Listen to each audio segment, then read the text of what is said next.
Hello friends నమస్తే.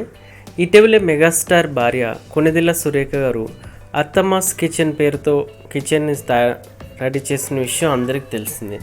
అయితే Athamma's kitchen start చేసి దానిలో సాంబార్ పొడి, రసం పొడి, తర్వాత పొంగల్ మరియు ఆవకాయ పచ్చడి ఇలా రకరకాల ప్యాకెట్స్ని అమ్ముతున్న విషయం అందరికీ తెలిసిన విషయమే.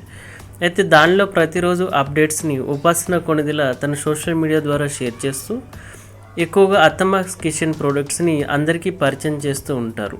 అయితే మెగాస్టార్ చిరంజీవి సాంగ్స్తో వాటిని యాడ్ చేసుకుంటూ తయారు చేసే విధానం, మేము చేసేవి ఆర్గానిక్ ప్రోడక్ట్స్, మా కిచెన్ నుంచి డైరెక్ట్గా మీ ఇంటికే ఈ ప్రోడక్ట్స్ వస్తాయంటూ వాటిని అడ్వర్టైజ్ చేస్తూ ఉంటారు. దానిలో భాగంగా ఇంటి సభ్యులందరూ చాలా సందడిగా వర్క్ చేస్తూ ఆవకాయ పచ్చడి పడుతూ నవ్వులు పూయిస్తూ ఉంటారు. అందులో అత్తమ్మతో కలిసి తీసుకున్న ఫొటోస్తో పాటు తన ఫ్యామిలీ మెంబర్స్తో కలిసి తీసుకున్న ఫొటోస్ని కూడా షేర్ చేసి అభిమానులతో ఎప్పుడూ దగ్గరగా ఉంటారు ఉపాసన కొణిదెల షేర్ చేసిన అత్తమ్మాస్ కిచెన్కి సంబంధించిన కొన్ని బ్యూటిఫుల్ మూమెంట్స్ మనం కూడా చూసేద్దాం. ఈ వీడియో నచ్చితే లైక్ చేయండి, షేర్ చేయండి, ఛానల్ని సబ్స్క్రైబ్ చేసుకోండి.